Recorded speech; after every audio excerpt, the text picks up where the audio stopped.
Une Europe de l'ambition, d'une démocratie vivante. Res je lepo, da se lahko pogovarjava v maternem jeziku v Evropskem There are parlamentu. still some who blame this war not on Putin's lust for power, but on Ukraine's thirst for Boремось freedom. не просто за себе, Państwo wiecie, a za te, Polska щоб Європа realizuje swoje zobowiązania wobec NATO w dwójnasób, jeśli chodzi o Evropska? Četrt.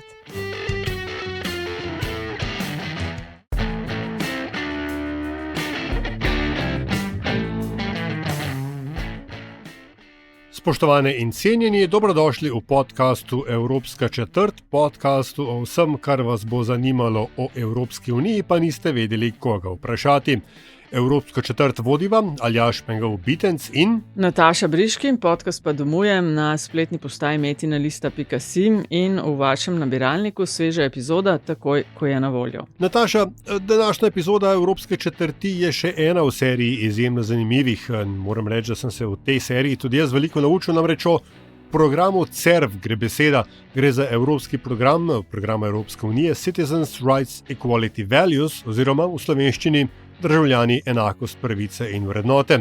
Je eden od tistih programov, kaj se temu reče, za ojačanje civilne družbe in stvari, kot so aktivno državljanstvo, politična participacija in tako dalje. In zdaj prosim, da na tej točki prevzameš ti, ker o vsem skupaj veš več kot jaz. V bistvu ne, imamo pa gostjo, ki nama bo razložila, zakaj gre. Pogledali bomo tudi malo širše, se pravi Državljanska akcija za demokracijo, Citidem krajše, z nama pa tokrat doktorica Lana Zdravković, filozofinja, publicistka, politična aktivistka, doktorirala je iz filozofije in ukvarja se s političnim delovanjem, radikalno enakostjo in emancipatornimi praksami z Mirovnim inštitutom.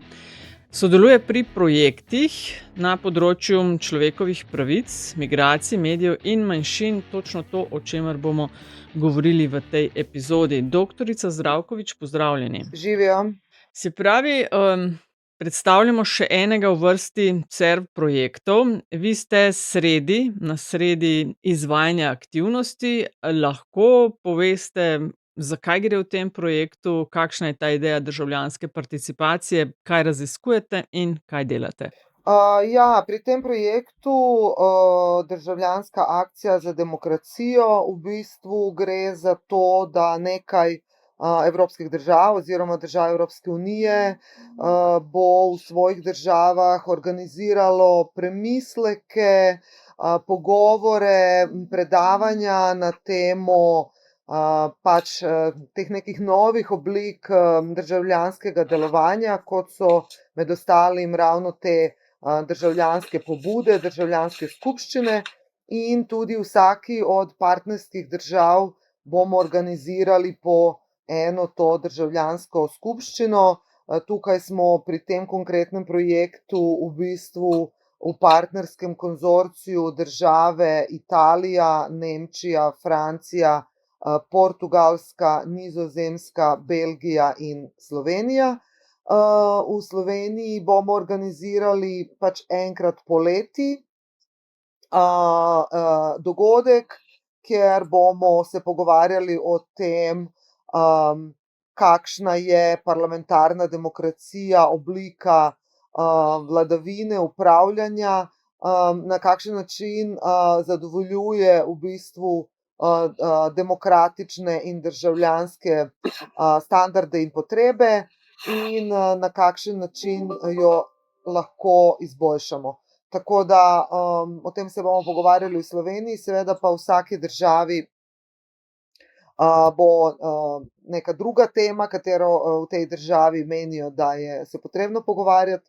Na koncu projekta pa bomo dejansko naredili en skupni dogodek v Bruslju, ker bomo te svoje izkušnje in dognanja izmenjali med sabo in prišli do nekaterih zaključkov, mogoče glede tega, čemu se v projektu reče demokracija za 21. stoletje.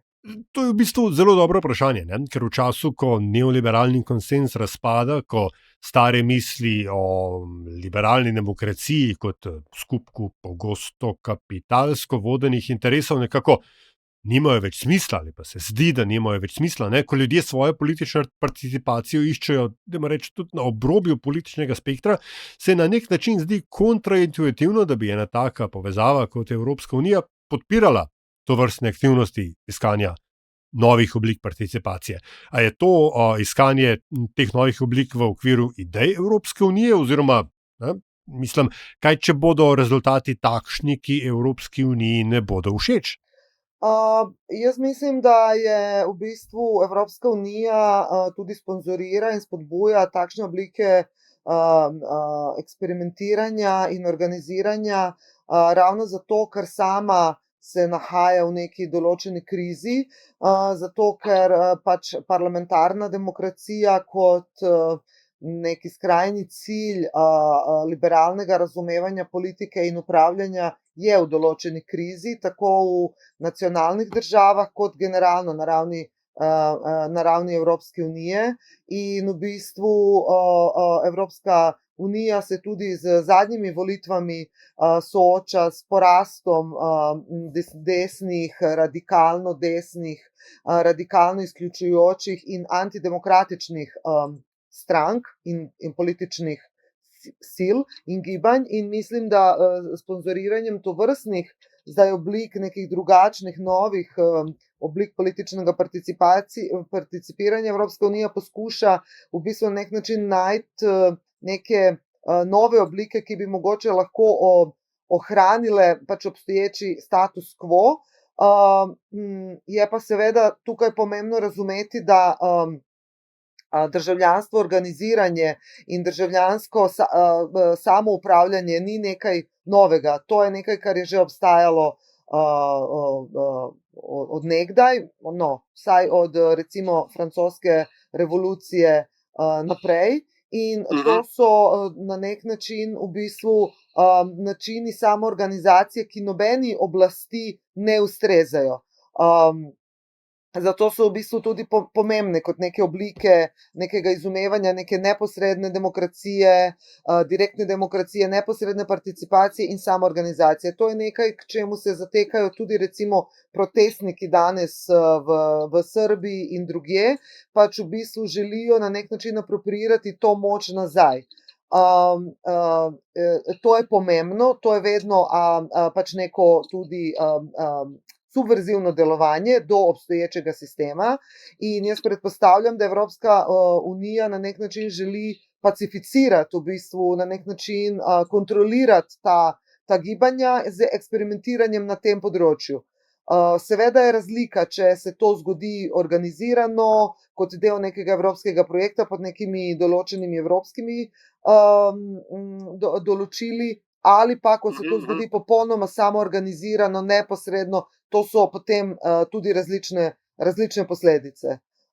In v tem smislu je na nek način treba tudi delati to razliko med tem, ko se dela nekaj kot nek eksperiment v okviru obstoječega sistema, ali pa, ko to vznikne popolnoma samoiniciativno in je na ta način tudi nevarno za obstoječi sistem, mogoče pa dejansko bolj produktivno v smislu, da prinaša mogoče tudi neke nove oblike politične participacije, za katere mogoče zdaj še sploh niti ne vemo. No, in na to imam naslednje vprašanje. Kaj pravzaprav pomeni demokracija za 21. stoletje? Zakaj več sam volitve pa postavljene inštitucije ne zadoščajo? Zakaj je pomembno govoriti o demokraciji zdaj in kaj to pomeni v času, v katerem smo? Ja, spet stališča pač Evropske unije in tega projekta, ki ga Evropska unija financira, seveda pomeni v bistvu na nek način poskus, da se stvari vrnejo nazaj, ne? Da se v bistvu obudi pač ta liberalna demokracija, ki ustreza določenem segmentu pač upravljalcev, ki je tesno povezana seveda s kapitalističnim načinom proizvodnje, ki je tesno povezana z določeno politično elito in določeno politično skupino.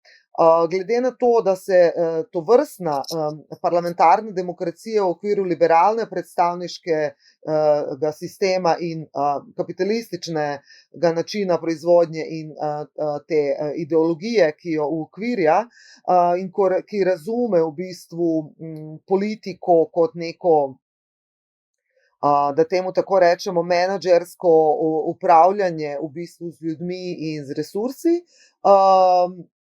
Na nek način vidimo, da je ta v bistvu oblika upravljanja v krizi.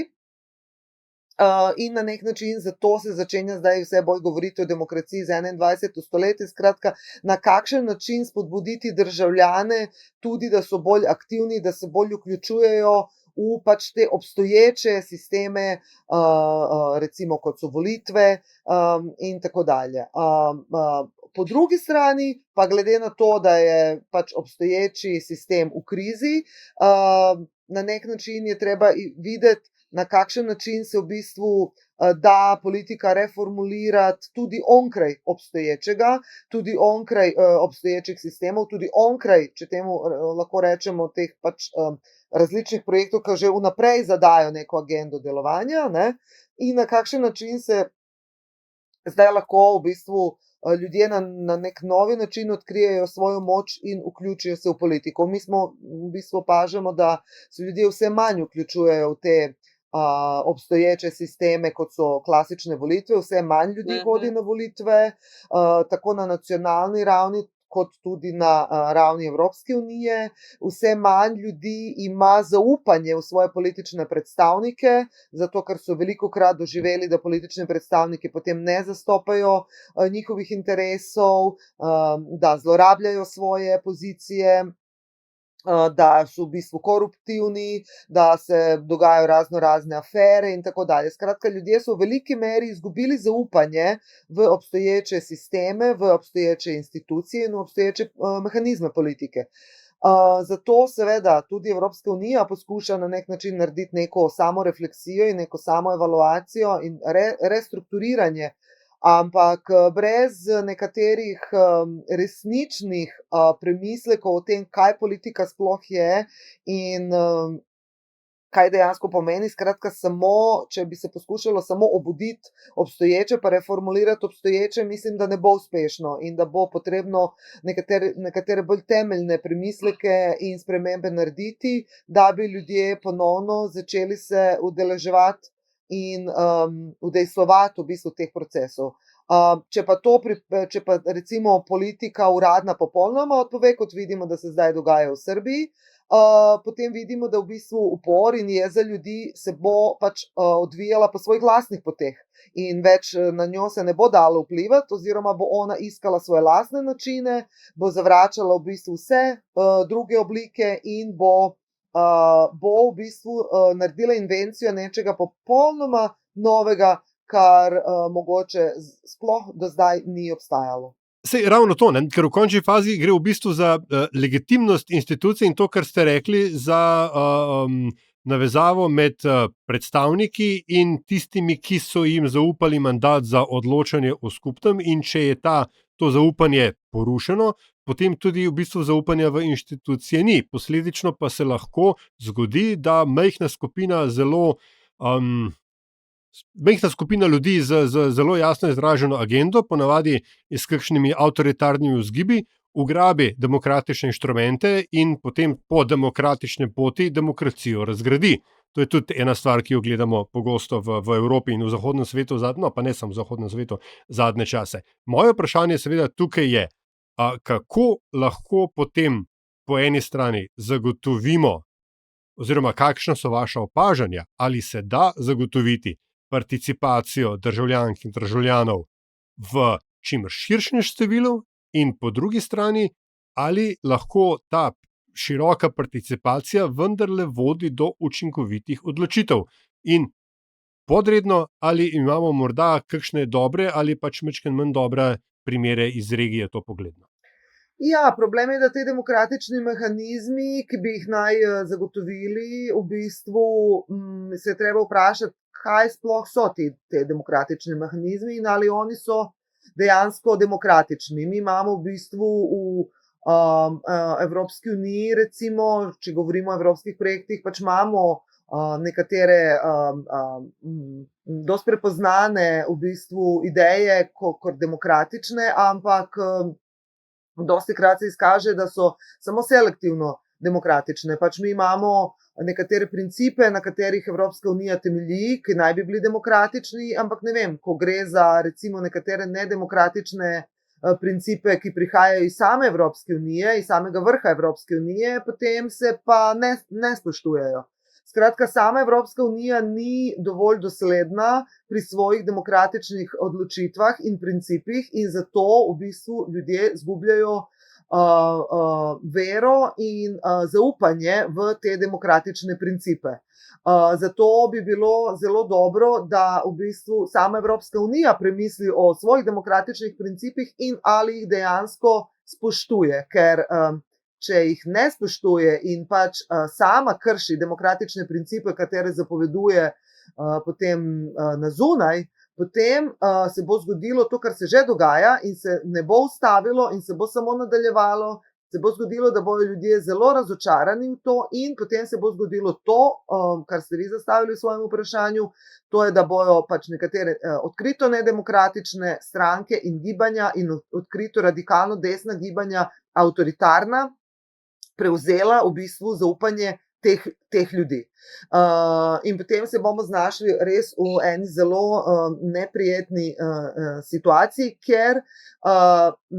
ker bodo vse v bistvu institucije odpovedale in bomo se potem spet našli v nekemu stanju, kjer bomo mogli pač premišljevati vse od začetka in na novo. Skratka, če se Evropska unija ne bo resnično restrukturirala, na novo postavila resnično demokratično, se zna zgoditi, da bo še to malo vpliva, ki ga ima, pač popolnoma zgubila. Ne?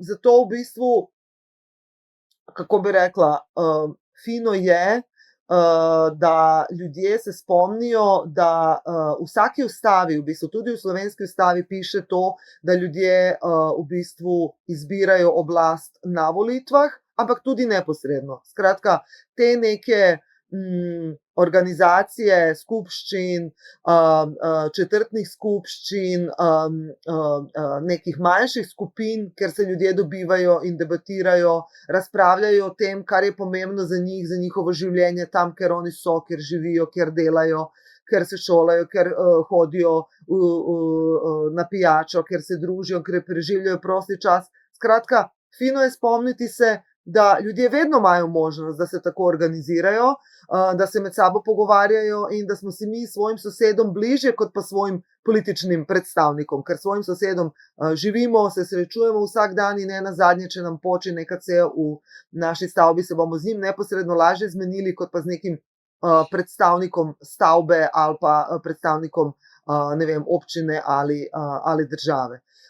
Zato ni slabo, da v bistvu se spomnimo, da mi v bistvu imamo moč, da od nas je odvisno, kaj se bo dogajalo in da mogoče v manjših skupinah to moč gradimo, širimo, se med sabo spoznavamo, družimo, izmenjujemo mnenja in potem lažje na nek način tudi vplivamo na naše politične predstavnike, da v bistvu dejansko zastopajo voljo ljudi, ne pa voljo kapitala in voljo političnih menedžerjev in upravljavcev in da vedno na novo v bistvu spominjamo, da so politiki in politični predstavniki tukaj zaradi nas, ne pa mi zaradi njih.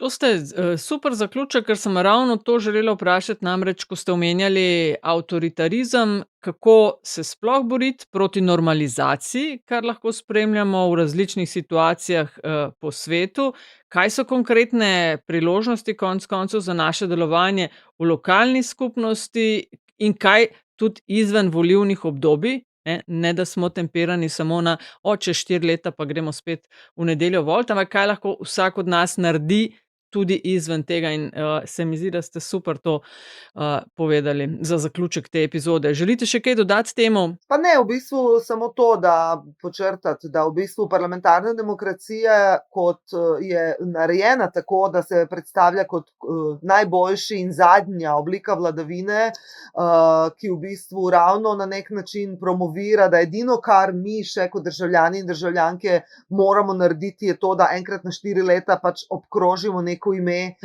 na volitvah in da vse drugo na nek način se že doživlja kakor neki subverzivno delovanje proti državi. In seveda temu ni tako, fino se je tega vedno spomniti in v bistvu ne pozabiti, da politika je še dosti več kot iti na volitve enkrat na 4 leta in mislim, da se to ravno zdaj dogaja, ker so ljudje ugotovili, da pač njihovi interesi niso vedno zastopani tako, kot jim je bilo obljubljeno in da je treba tudi delovati večkrat in da politika je to, kar se dogaja med nami, ne pa to nujno samo to, kar se dogaja v parlamentu. Morda za konec samo še nekaj besed o manifestu, ki nastaja v okviru projekta Citydem, kar v končni fazi vse to, kar ste povedali, kar smo povedali, nas pripelje do enega vprašanja, ne? Kdo smo, kam gremo in v končni fazi v kaj verjamemo. Ja, ta manifest v bistvu bo nastal na samem koncu projekta, ko se bomo v bistvu srečali vsi skupaj iz vseh partnerskih držav in izmenjali v bistvu izkušnje in poročila iz svojih držav, iz svojih skupščin, ki smo jih organizirali in tukaj bomo zapisali v bistvu točno te zaključke in priporočila, katera menimo, da bi bilo dobro upoštevati v pač premišljevanju v prihodnje o tem, kako razumemo politično participacijo ljudi, kako razumemo politično organizacijo in nazadnje, kako razumemo sploh demokracijo in kaj bi bilo možno izboljšati na tem področju. Tako da to bo nastalo čez recimo kakšno leto, ko se bo pač druge aktivnosti izpeljale in ko bomo imeli v bistvu tudi osebne izkušnje z organizacijo državljanskih skupščin in tudi mnenja ljudi,